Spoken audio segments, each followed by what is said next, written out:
श्रीमद देवी भागवत महापुराण कथेचं आयोजन केलं गेलेलं आहे आणि त्यानिमित्त आदरणीय रामजी महाराज निकाळजे यांच्या अमृतमय वाणीतून आपण हे देवी भागवत श्रवण करीत आहात आणि आजची ही सेवा माझ्या वाटेला आलेली आहे. विठ्ठल विठ्ठल विठ्ठल विठ्ठल विठ्ठल विठ्ठल विठ्ठल विठ्ठल विठ्ठल. भगवंताला एखादं कार्य घडवून आणायचं असते, त्याकरिता एखादा व्यक्ती निवडतो फरिश्ता आणि त्याच्या माध्यमातून स्वतः भगवंतच हे कार्य अदृश्य रूपाने करून घेतो. विठ्ठल विठ्ठल विठ्ठल विठ्ठल.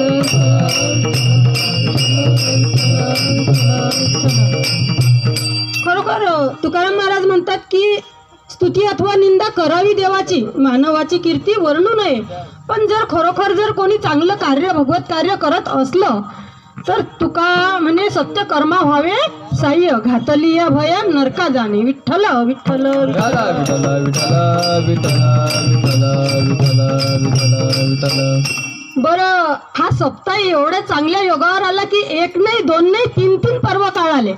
बघा, या सप्त्यामध्ये म्हणजे रामाचा जन्म, देवीचं नवरात्र आणि हनुमान जयंती सुद्धा आली. विठ्ठल विठ्ठल विठ्ठल.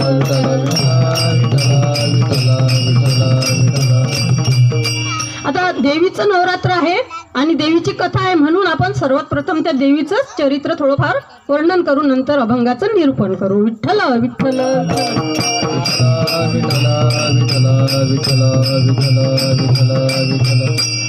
ही जी देवी आहे ना, ही मूळ प्रकृती आहे, हिच्यामुळे या सृष्टीची उत्पत्ती आहे. बघा, ही एकच देवी अनेक रूपांनी नटलेली आहे. या देवीची पूजा केली असताना सर्व देवीची पूजा केल्याचं फळ मिळते. बघा, हीच लक्ष्मी आहे, हीच पार्वती आणि हीच सरस्वती आहे.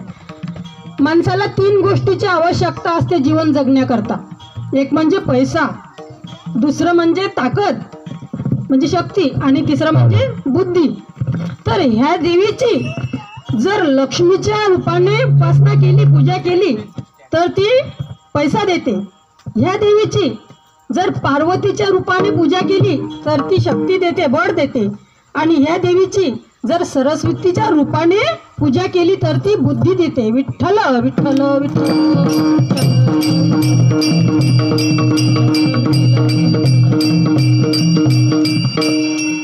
आणि बघा, प्रत्येक स्त्रीमध्ये ही देवी अंश रूपाने विराजमान आहे.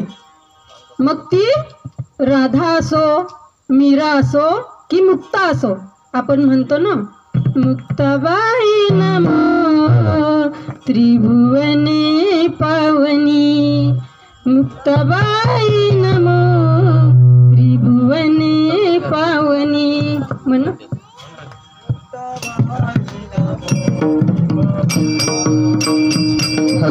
विशाल.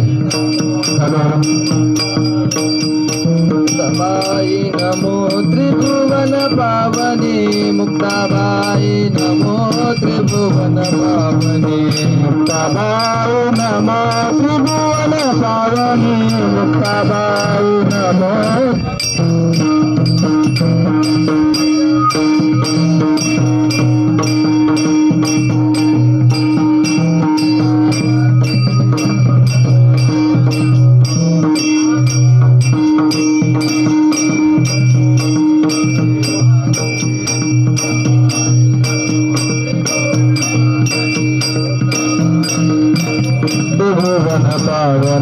मुक्ताबाई नमो त्रिभुवन पावनी, मुक्ताबाई नमो त्रिभुवन पावनी, मुक्ताबाई नमो त्रिभुवन पावनी, मुक्ताबाई नमो त्रिभुवन पावनी, मुक्ताबाई नमो त्रिभुवन पावनी, मुक्ताबाई नमो त्रिभुवन पावनी. मुक्ताबाई नमो त्रिभुवन पावनी. आद्यत्रय जननी देवाची. आद्यत्रय, त्रय म्हणजे तीन आणि आद्य म्हणजे या तिन्ही देवांच्या अगोदर असणारी, म्हणजे अर्थातच या तिन्ही देवाला जन्माला घालणारी कोण? मुक्ताबाई. तर बघा, ही शक्ती मुक्ताबाई आहे, ही जगदंबा आहे. तर तिन्ही देवांना जन्म देणारी म्हणजे सर्वांच्या अगोदर सृष्टीची मूळ प्रकृती ती आहे आणि प्रत्येक स्त्रीमध्ये आहे. म्हणून स्त्रीला आपण आदरणीय मानतो. बघा आपल्या देशात सुद्धा सांगितलं गेलेलं आहे की स्त्रीचा सन्मान करावा. आपल्या देशाला भारत मातेची पदवी दिलेली आहे, नाव दिलेलं आहे. आपण काय म्हणतो भारत माता, पिता म्हणतो काय? नाही. कारण की स्त्री आदरणीय आहे, स्त्री पूज्य आहे. म्हणून स्त्रीचा नेहमी सन्मान करावा. बघा आपलं शास्त्र सुद्धा सांगते की यत्र पूज्यन्ते नारी तत्र रमन्ति देवता, अर्थात जिथे नारीची पूजा केली जाते तिथे देवता वास करतात. म्हणून नेहमी स्त्री पूजनीय आहे. कबीरदासजी महाराज सुद्धा म्हणतात, नारी की निंदा मत करो यारो, नारी की निंदा मत करो यारो, नारी है रतन की खान, नारी से पैदा हुए शुक भीष्म हनुमान, ध्रुव प्रहलाद समान.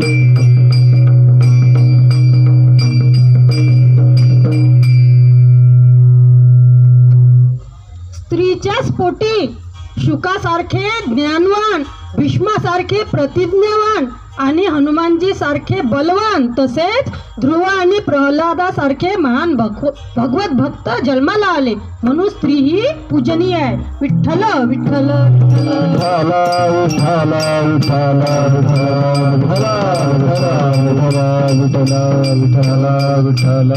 आणि या भगवतीने स्त्रीला मातृत्वाचं वरदान दिलेलं आहे. म्हणून ते मातृत्व देवांना सुद्धा हवंसं वाटलं. म्हणून भगवान रामाने कौशल्याच्या पोटी ते मातृत्व हवंसं वाटलं म्हणून जन्म घेतला. भगवान कृष्णाने देवकीच्या पोटी जन्म घेतला. एवढंच नाही तर देवादेव देव महादेवाला सुद्धा आईचं मातृत्व हवंसं वाटलं. म्हणून भगवान शिवाने हनुमंताच्या रूपाने अंजनीच्या पोटी जन्म घेतला. विठ्ठल विठ्ठल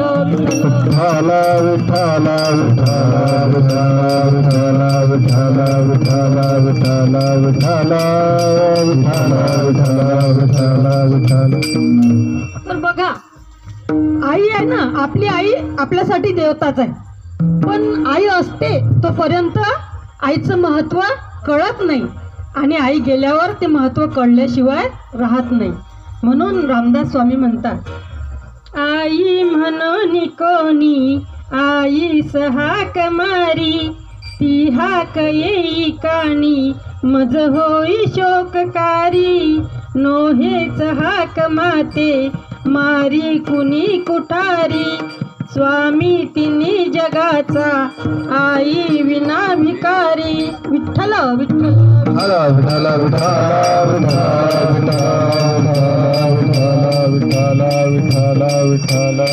आई कशी असते प्रत्येकाला माहिती आहे की ज्या वेळेस लहान मूल जन्माला येते ना त्यावेळेस ते अंथरूण ओलं करते. बघा आई अशी असते की स्वतःच्या कोरड्या अंथरुणावर त्या बाळाला टाकते आणि त्याच्या ओल्या अंथरुणावर स्वतः आपण झोपते. अशी आई असते कारण तिला त्या बाळाचा हिताचा कळवळा असतो. अभंगाचं पहिलं चरण. लेकुराचे हित, लेकुराचे हित, लेकुराचे हित, लेकुराचे हित, लेकुराचे हित, लेकुराचे हित, लेकुराचे हित, लेकुराचे हित. वाये माऊलीचे चित्त, वाये माऊलीचे चित्त, ऐशी कळवळ्याची जाती, ऐशी कळवळ्याची जाती. वाये माऊलीचे चित्त, वाये माऊलीचे चित्त, ऐशी कळवळ्याची जाती, ऐशी कळवळ्याची जाती. बघा आतापर्यंत आपण स्त्रीच्या मातृत्वाबद्दल पाहिलं की आई मुलावर कसं किती प्रेम करते. बरं, स्त्री तर ज्ञानी आहे, आपण मनुष्य प्राणी विवेक बुद्धी आहे आपल्याला, पण प्राण्याला विवेक बुद्धी नसते, प्राणी अज्ञानी असतात. तरी सुद्धा बघा, मांजर असते ना, मांजर, ती उंदीर दिसला की पट्ट दिशी पकडून त्याला भक्षण करते. पण ज्यावेळेस तिला स्वतःला पिलं होतात त्यावेळेस ती काय करते, आज या घरात उद्या त्या घरात असे बोक्याच्या धाकानं ते मिरव करते. आणि या ठिकाणाहून त्या ठिकाणाहून तो पिल्ल मोठे होईपर्यंत त्याचं रक्षण करते. विठ्ठल विठ्ठल विठ्ठल विठ्ठल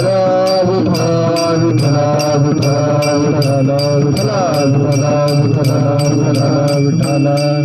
बरं, मांजर प्राणी क्रूर आहे, पण विंचू आहे ना, विंचू त्याच्यापेक्षा बी हिंस्र प्राणी आहे. विंचू एकदा का चावला विंचवीन की 3 दिवस माणूस तळपडते. आणि त्याच विंचवीनला जर पिल्ल झाली तर तिच्या मनामध्ये त्या पिल्लांबद्दल मातृत्वाची भावना जागृत होते. आणि ती काय करते, आपल्या नांगीने अलगदपणे आपल्या पाठीवर ते पिल्ल ठेवते आणि त्या पिल्लांना सांगते की बाळांनो, मला दूध नाही आहे, तुम्ही काय करा की माझ्या पाठीतलं रक्त प्राशन करा. बघा, ते पिल्ल आपली उपजीविका करण्यासाठी ते रक्त प्राशन करतात आणि मोठे होतात. आणि ती विंचवीण आहे अगदी टोकर होऊन जाते, ती मरून जाते. अर्थात आपल्या बाळांना जीवदान देण्यासाठी स्वतःच्या जीवाचं जी बलिदान देते तिला आई म्हणतात. विठ्ठल विठ्ठल विठ्ठल.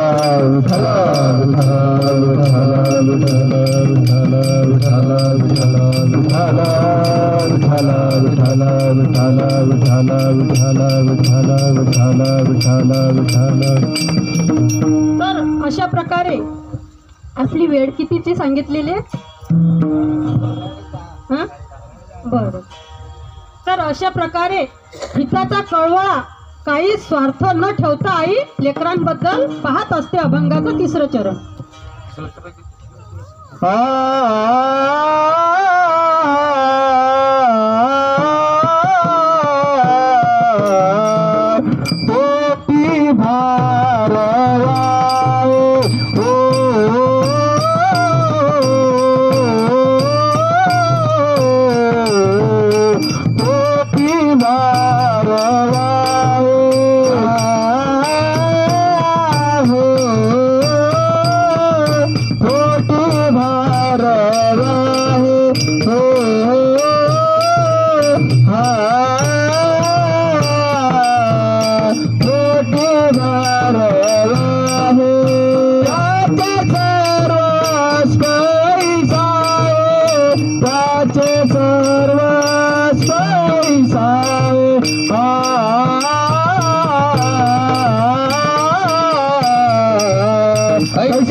तर आईच्या मनात लेकराबद्दल असा कळवळा असतो. हे का सांगितलं, तर ही जी माय माऊली आहे ही प्रत्येक स्त्रीमध्ये आहे आणि प्रत्येक स्त्री ही देवीचं स्वरूप आहे. विठ्ठल विठ्ठल विठ्ठल विठ्ठल.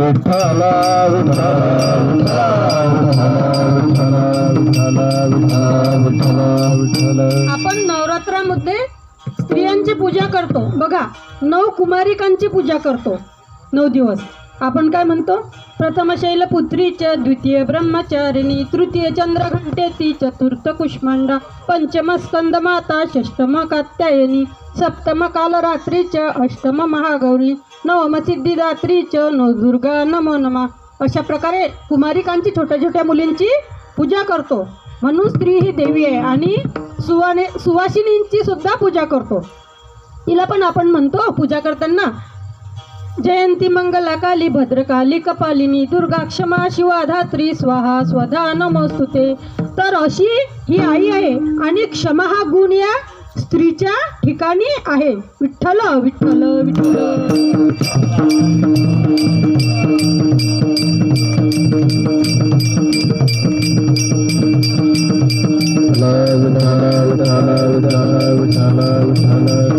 तर बघा, मातेला मुलाचा इतका कळवळा असतो की आपल्या प्राणाची आहुती सुद्धा द्यायला तयार होते, पण तिला त्या मुलाचा राग नाही येत, त्याचा द्वेष नाही करत. त्याने किती अपराध केले तरी ती सहन करते. बघा, एक मुलगा असतो, एक आई असते, ती आई गरोदर असते आणि गरोदरपणी काय होते की तिचे पती वारतात. तिचे पती वारले की काही दिवसांनी ती आईचा डिलिव्हरी होते, मुलगा जन्माला येतो. पण परिस्थिती अतिशय गरिबीची असते, अतिशय काबाड कष्ट करते, धुनी भांडी करते आणि त्या मुलाला लहानचं मोठं करते, शिकवते, त्याला लायक बनवते. तो मुलगा मोठा झाला की त्याचं एका मुलीवर प्रेम होते. तो त्या मुलीकडे लग्नाची मागणी करते. ती मुलगी म्हणते काही हरकत नाही, पण माझी एक अट आहे, ती अट मान्य करशील तर मी तुझ्यासोबत लग्न करेन. तो म्हणते तू म्हणशील ती अट मी मान्य करीन. ती म्हणते नाही, मला वचन दे. वचन देते. मग ती म्हणते तू असं कर की तुझ्या आईचं काळीज मला आणून दे, तर मी तुझ्यासोबत लग्न करीन. आता असे शब्द ऐकल्याबरोबर तो दचकते एकदम, पण मनात विचार करते की आई म्हातारी झालेली आहे आणि कधी ना कधी म्हातारा माणूस जाणारच, थकलेली आहे. शेवटी विचार करते आणि ठरवते आणि तिला सांगतो की काही हरकत नाही, तुझी अट मला मान्य आहे, मी माझ्या आईचं काळीज तुला आणून देऊ, पण करशील ना माझ्यासोबत लग्न? ती म्हणते काही हरकत नाही. मग म्हणते केव्हा? म्हणते आज रात्री इथंच याच ठिकाणी आणि मला तुझ्या आईचं काळीज आणून दे.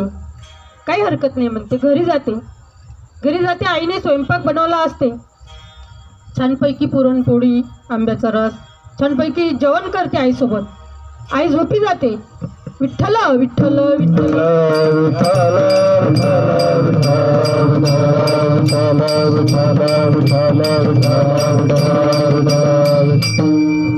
आई झोपी जाते, पण याला काही झोप लागत नाही. याला सारखे ते शब्द आठवतात त्याच्या प्रेयसीचे.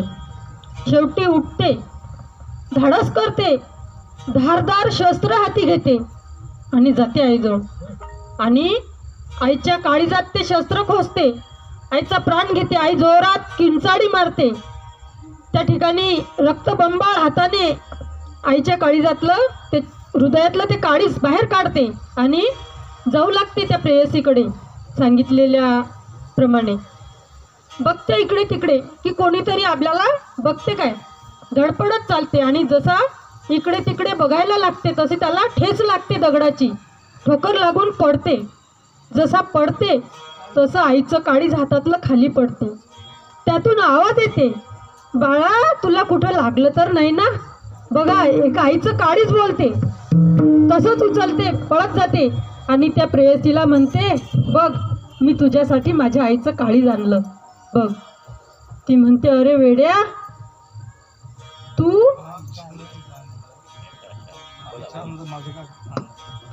तुझ्या आईचं, जन्म देणाऱ्या आईचं, जिने तुला हाडाचे काळं केले, तुझ्यासाठी रक्ताचं पाणी केलं. अरे तू तिच्यासाठी, माझ्यासाठी, माझ्या या हाडामासाच्यासाठी, या देहाच्या सौंदर्यासाठी तो एवढा 4 दिवसाच्या ओळखीत माझ्यावर भाळला की स्वतःच्या आईचा प्राण घ्यायला तयार झाला. उद्या जर तुला माझ्यापेक्षा सुंदर तरुणी भेटली तर तू मला सुद्धा सोडून तिच्यासोबत निघून जाशील, म्हणून मी धिक्कार असो तुला, मी तुझ्यासोबत लग्न करत नाही. विठ्ठल विठ्ठल विठ्ठल.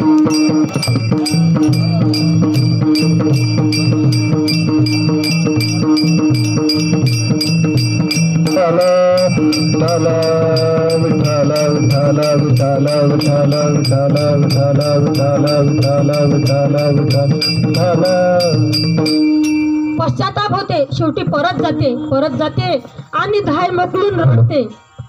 आईच्या जवळ जाते, रडते. शेवटी आईचा अंतिम संस्कार करते, रडते. दुसऱ्या दिवशी झोपी जाते. झोपते, आई स्वप्नात येते. आई बोलू लागते. आई म्हणते, बाळा तुला काय कमी केलं होतं रे मी?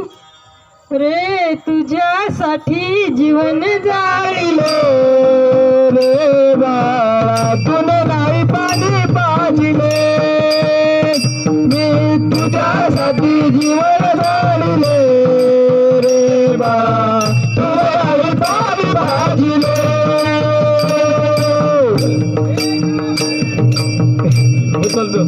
मेल्यावर तू रडतो कशाला उगीच तान नको देव कशाला उगीच तान नको देव कशाला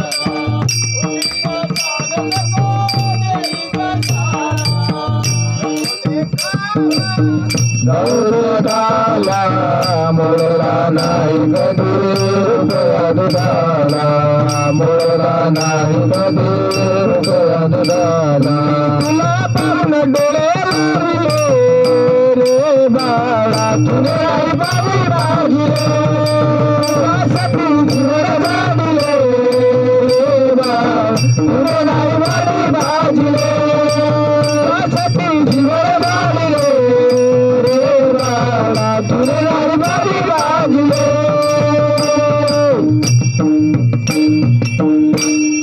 तर अशा प्रकारे आई आपल्या शेवटच्या क्षणापर्यंत मुलाच्या हितासाठी जगते, शेवटी प्राण सुद्धा देते, पण त्याला कधी शाप देत नाही, क्षमाच करत राहते. अभंगाचं पुढचे चरण. ऐशी कळवळ्याची जाते जाते ऐशी कळवळ्याची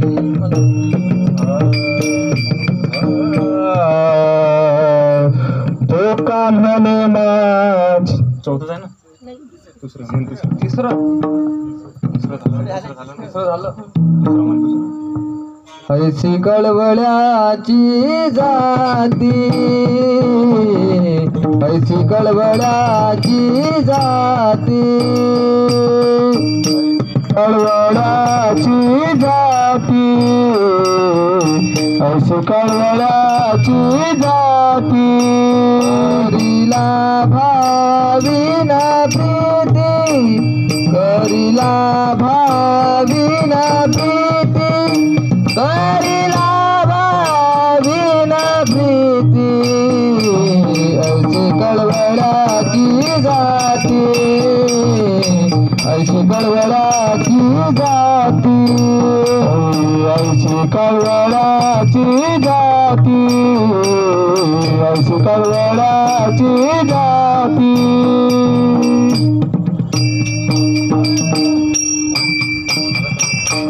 तर बघा, जशी आई आपल्या मुलासाठी सगळं सहन करते त्रास आणि त्याच्यावर प्रेम करते, तसे संत सुद्धा नवे संत आईपेक्षाही श्रेष्ठ आहे. कारण आईला जो मुलाचा कळवळा येतो ते त्या आईचं मुलाबद्दलचं रक्ताचं नातं असते. तिने मुलाला 9 महिने पोटात वागवलेलं असते आणि म्हातारपणी तो आईच्या काठीचा आधार होणार असते अशी तिला आशा असते. म्हणून तिला त्या मुलाबद्दल एक वैयक्तिक जिव्हाळा असते. पण संतांना कोणत्याही प्रकारचा लाभ नसतो अज्ञानी जीवांपासून, पण त्यांना कळवळा येतो म्हणून ते लोकांवर म्हणजे दया करतात. विठ्ठल विठ्ठल विठ्ठल विठ्ठला विठ्ठला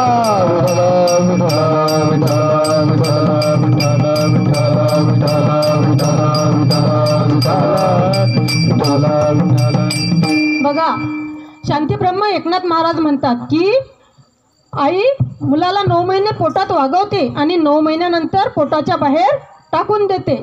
पण संत कसे असतात की ते त्यांच्या आत्मबोधात समाविष्ट करून घेतात आणि आपणासारखे करीती तात्काळ नाही काळ वेळ तया लागी. विठ्ठल विठ्ठल विठ्ठला विठ्ठला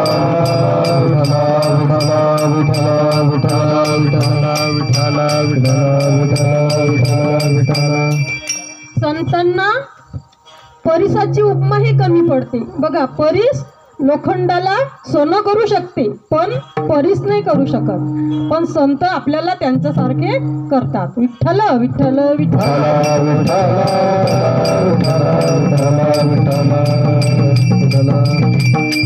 चंदनाची उपमा दिली ती सुद्धा कमी पडते. बघा, चंदनाचं झाड असते ना, त्या आजूबाजूच्या बोरी बाबडीला सुवासित करते आणि सर्प गुंडाळतो त्याला, पण त्या सर्पाचा विषारीपणा ते घालू शकत नाही.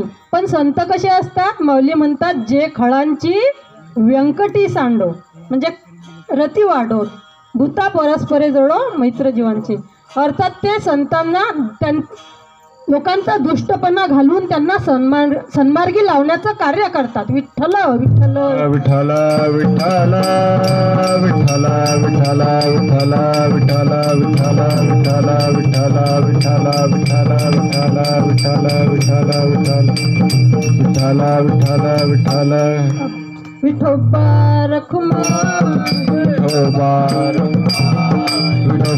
रखुमाई रखुमाई रखुमाई रखुमाई रखुमाई रखुमाई रखुमाई रखुमाई रखुमाई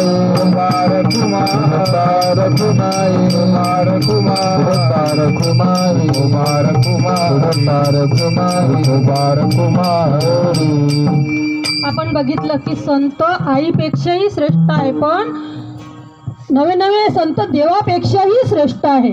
कारण देवाजवळ आपपर भाव असतो. देव काय करतो की भक्ता राखे पायापासी आणि दुर्जना ते संहारी. पण संताजवळ आपपर भाव नसतो. गीतेच्या 12व्या अध्यायातल्या 13व्या श्लोकात वर्णन आलेलं आहे. अद्वेष्टा सर्वभूतानां मैत्र करुण एवच निर्ममो निरहंकार समदुःख सुख क्षमी शब्द. तर अशा प्रकारे संत कसे असतात? कोणाशी वैर नसते.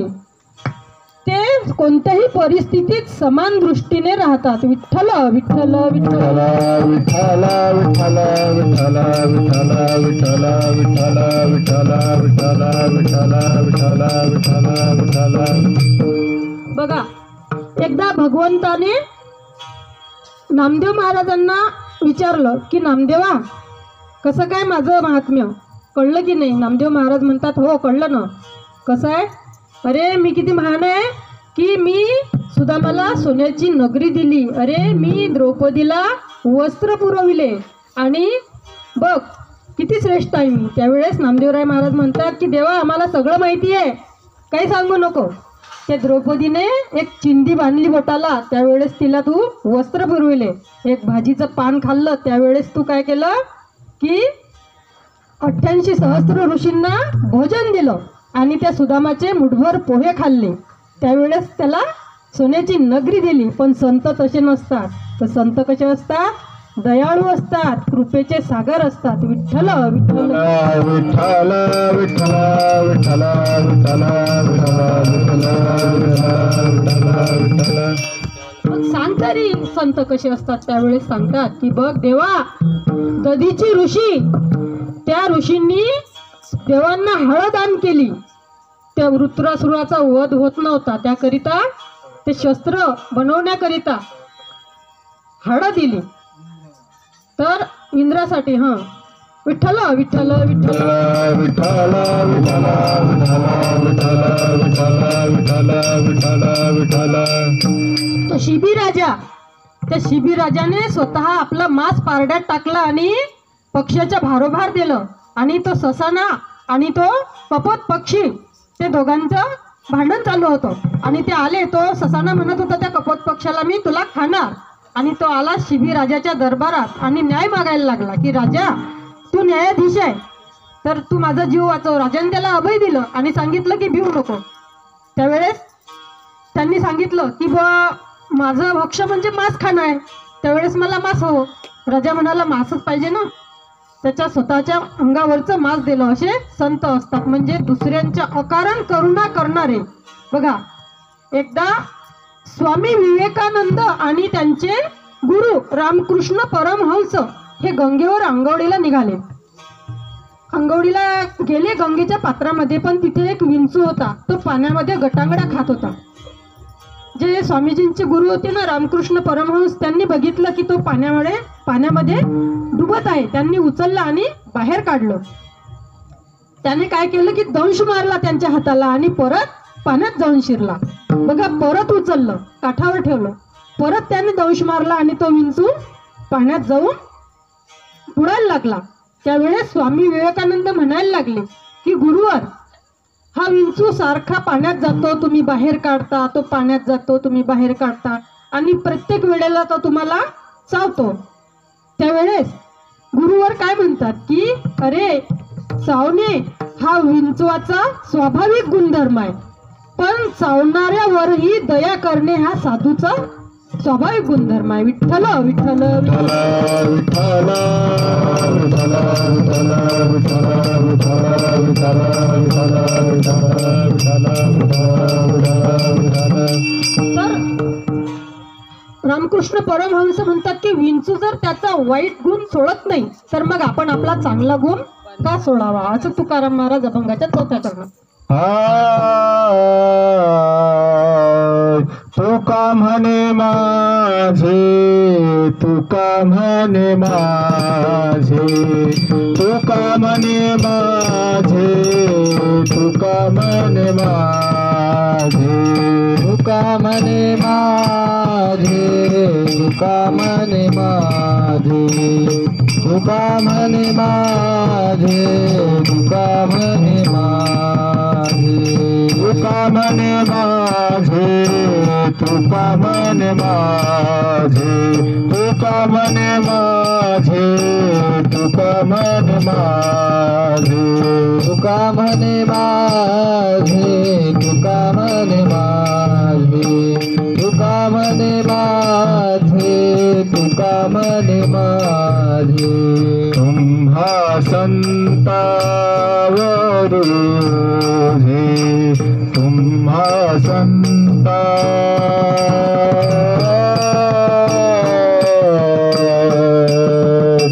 तुम्हा संतावर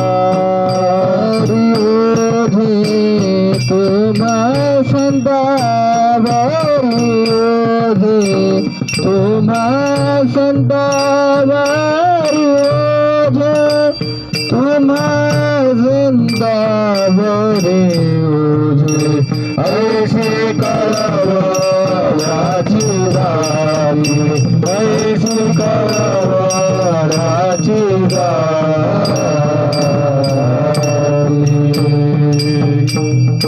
जगद्गुरु तुकोबारायांसारखे संत जर म्हणतात की तुका म्हणे माझे, तुम्हा संतावर योजे, म्हणजे ते जर संताला श्रेष्ठत्व देतात तर आपण का देऊ नये.